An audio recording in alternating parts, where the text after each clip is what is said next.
Hello everyone. Today I'm going to be talking about martial arts again, but this time, like the whole new trend that's going on, and how, in my opinion, it's kind of foreshadowing a little bit of what I believe is going to be the future of boxing, or really pugilism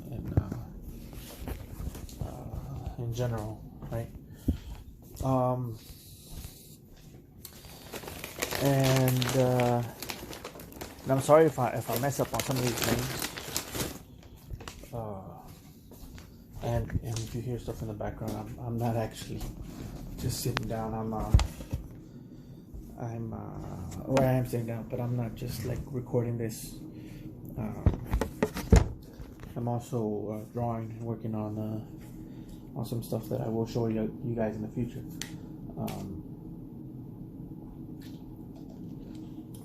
So stay tuned for that. But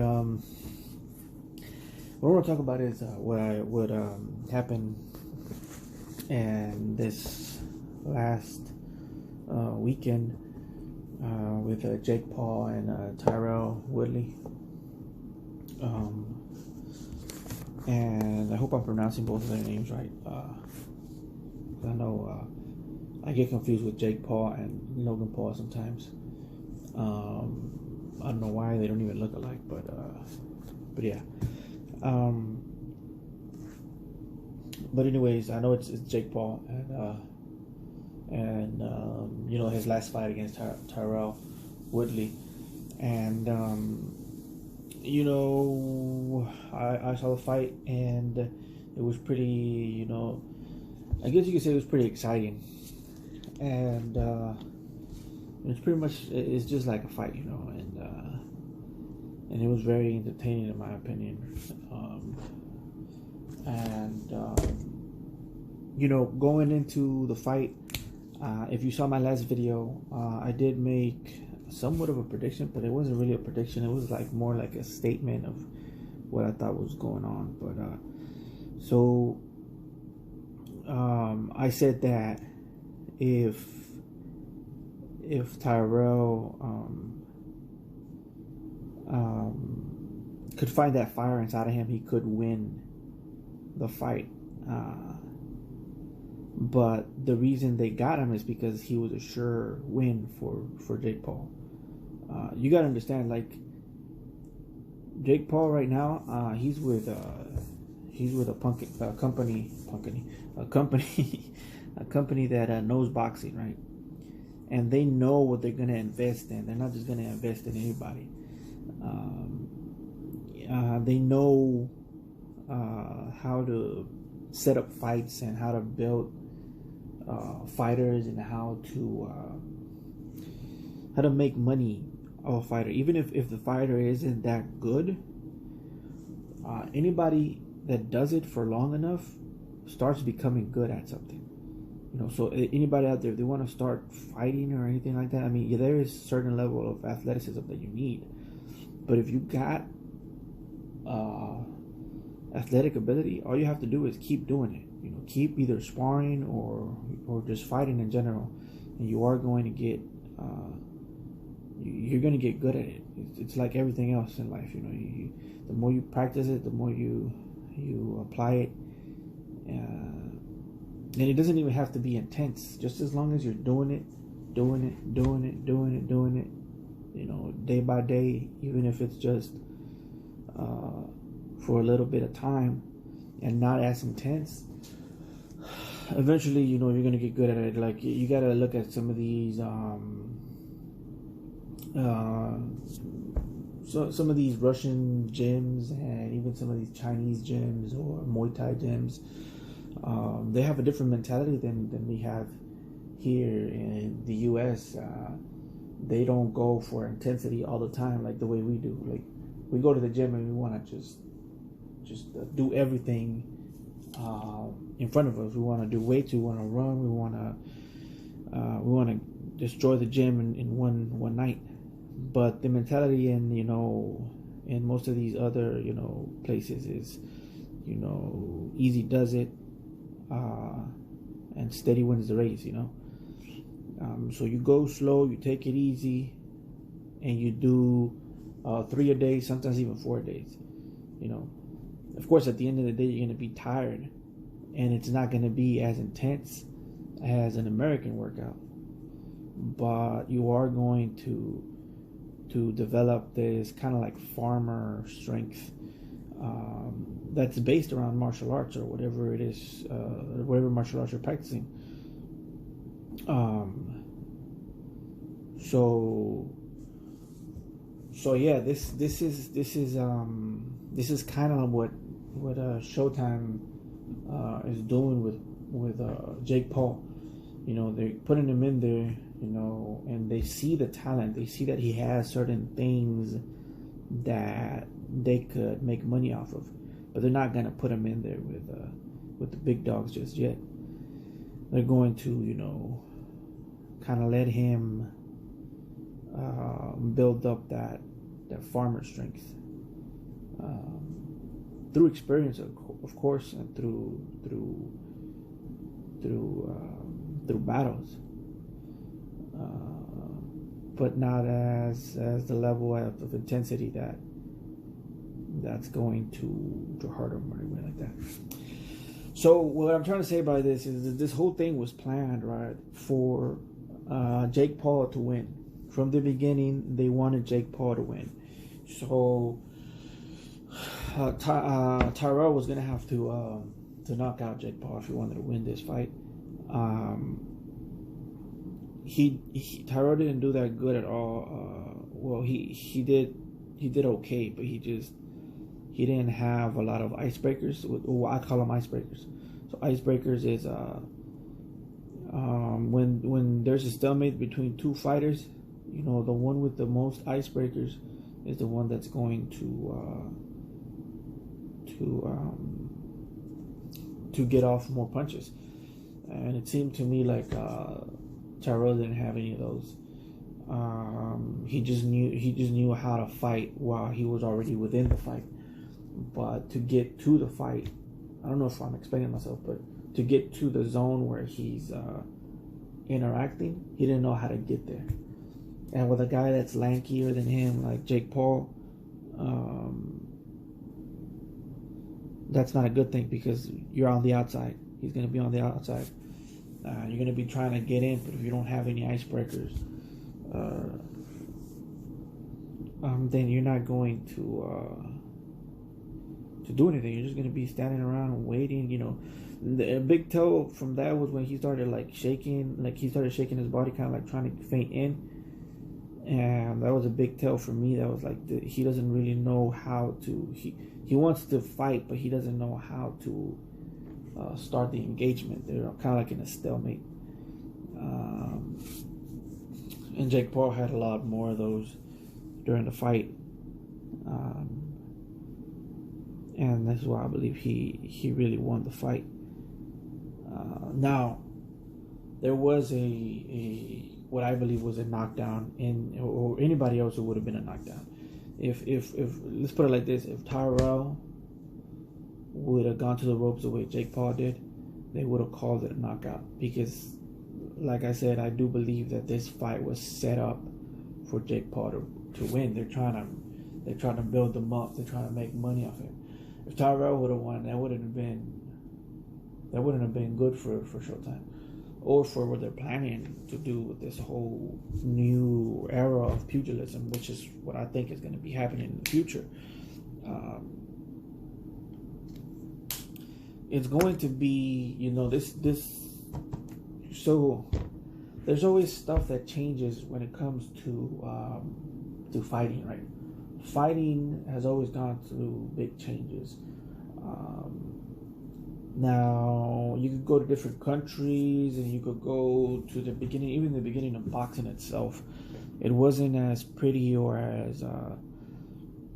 as I guess you could say, civilized as it is now, right? There was times that you could go back in American history, and you could see that there was a lot of holding involved, and it was actually it was actually part of the fighting system. It was taught in schools boxing schools how to fight off the clinch and how to get into a clinch, which is something I practice a lot.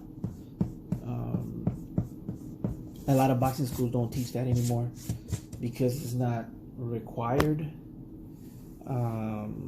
Some of them still do, and some of the old school teachers, they still remember a lot of that stuff. But for the most part, it's not very important to boxing today. But now, if you go even further than that, there's a time where boxing was even kicks and joint locks and breaks and everything in between. It was pretty much a street fight, and you don't have to go that far back. You just go to where boxing first started, or at least what we know of it today. It goes back to the Greeks, right? That's where boxing first started. But I'm trying to go back to London, to England, and the way they used to do it there. Now I'm gonna kind of bring a movie in here, but it's a movie that has some realism in there. It's called Sherlock Holmes, or I think it's Holmes, just Holmes or Sherlock Holmes, with the actor Robert Downey Jr.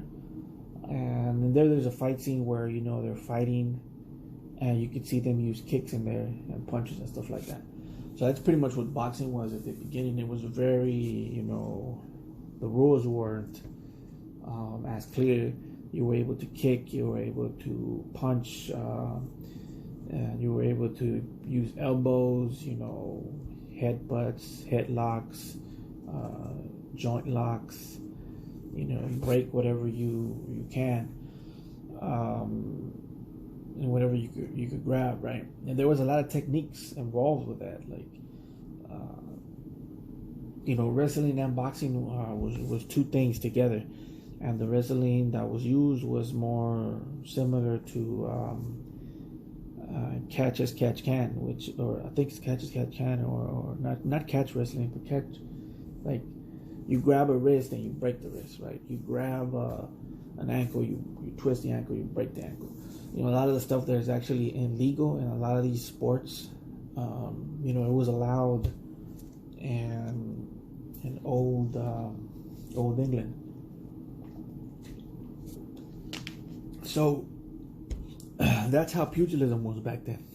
It was considered a sport, but for a lot of people it was considered brutal.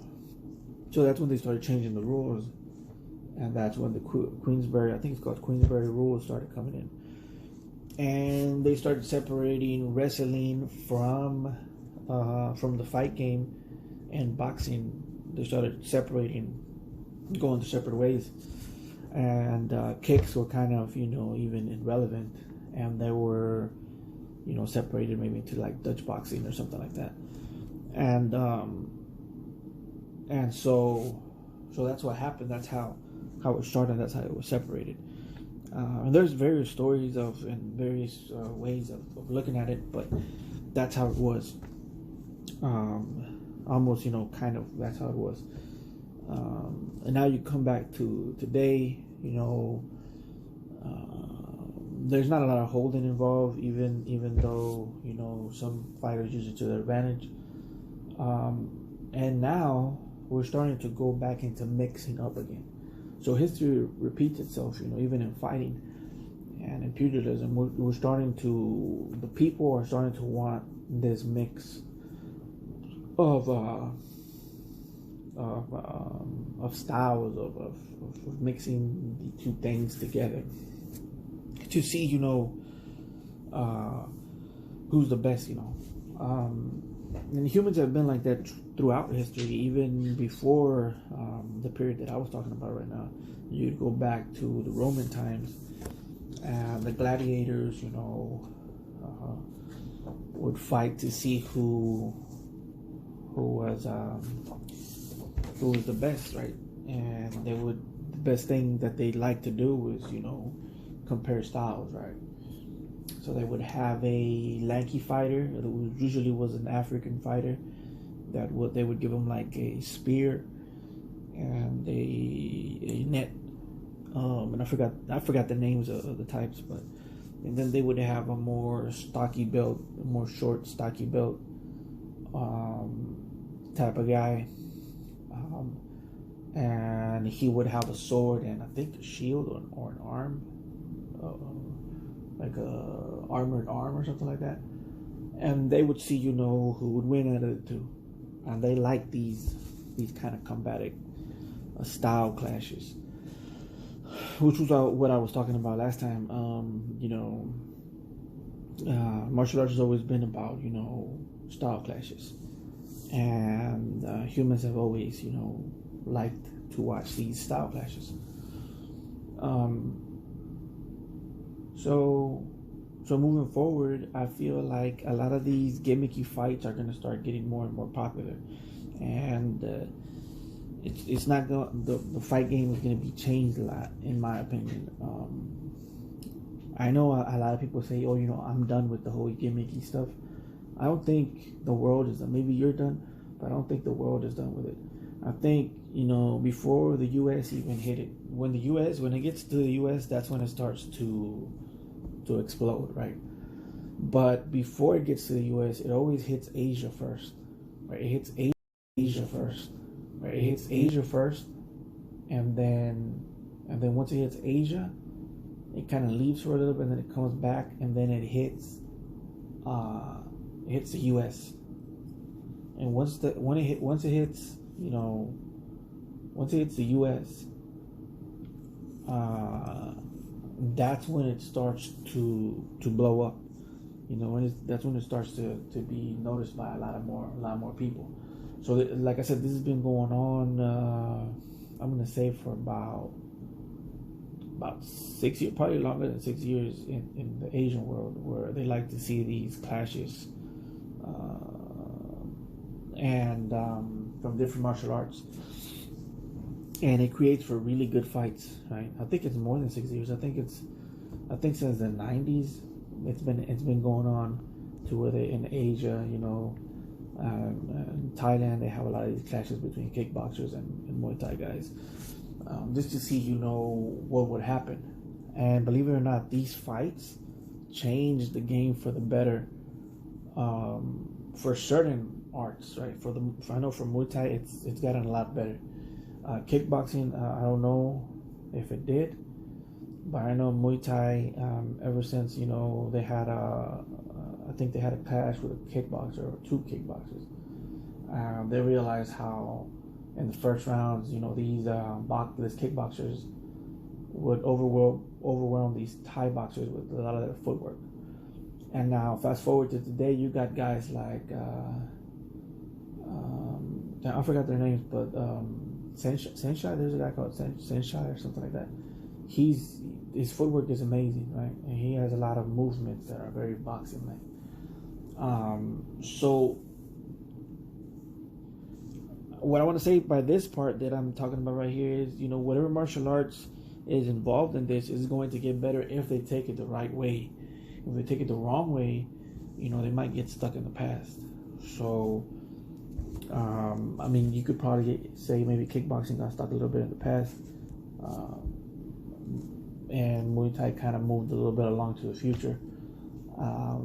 In a way, I don't want to get people mad at me or whatever. But what I'm trying to say is the clash of these fights is in a way good. There's also some bad things.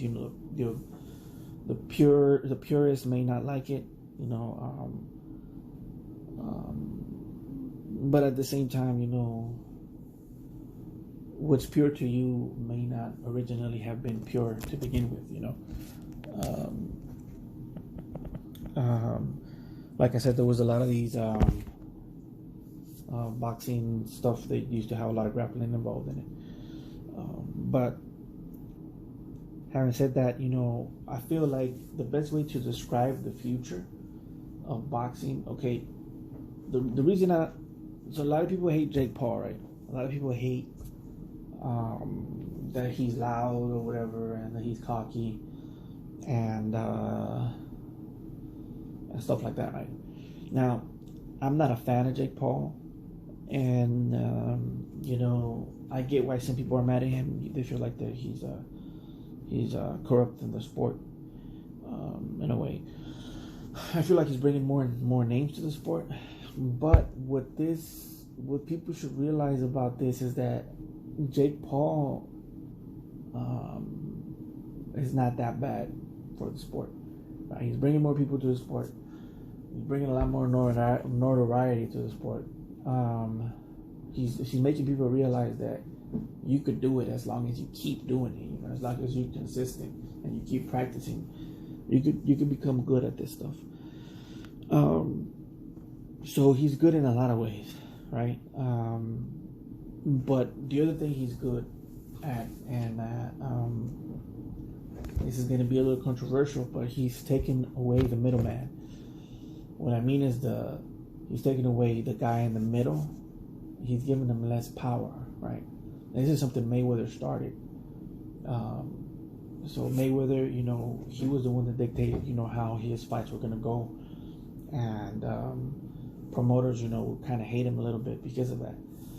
But, promoters are very greedy a lot of times. They don't give their fighters, a big chunk of the pie. Even though they're the ones risking their lives. Even though they're risking their lives and stuff. But, so what I'm trying to say is, Jake Paul, and not just Jake Paul, you go to Teofimo Lopez. They're kind of foreshadowing what the future could be, right? The future could be just a fighter bringing himself up, promoting himself, and making deals with large corporations. And the thing that reminds me of the most is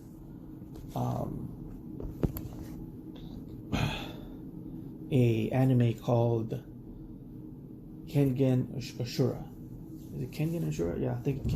I'm bad with pronunciations, I'm bad with names, so forgive me if I messed up the name. It's Kengan Ashura, and it's a fighting anime based on fighters, right, that have deals with corporations, with large corporations, right? And that's really what Jake Paul is doing in this whole new movement of fighters making deals with corporations. All right, this is kind of art imitating history, or rather history kind of, or the future, life imitating art. And I feel like this is going to be the future of boxing if things keep going the way it is. If more fighters start picking up, deals with companies like YouTube or companies like Instagram, because you already saw a guy get famous with Instagram. His name is Ryan Garcia, right? Then you got other fighters getting famous through YouTube, and I think the Paul brothers, I think they were famous in YouTube, and they got fight deals with big companies. So what I'm trying to say is, in the future, what I believe is going to happen is a lot of these fighters are going to make deals with corporations. Corporations are going to pay them to promote and to fight for them, and make money on their behalf and promote their company. And I feel like it's a good thing. It seems bad at the beginning, but I feel ultimately this could be good in some ways, as long as we kind of control it a little bit. And yeah, so those are my thoughts about this fight, and about the future of pugilism, boxing, MMA, and everything. If you like what I do here in this channel,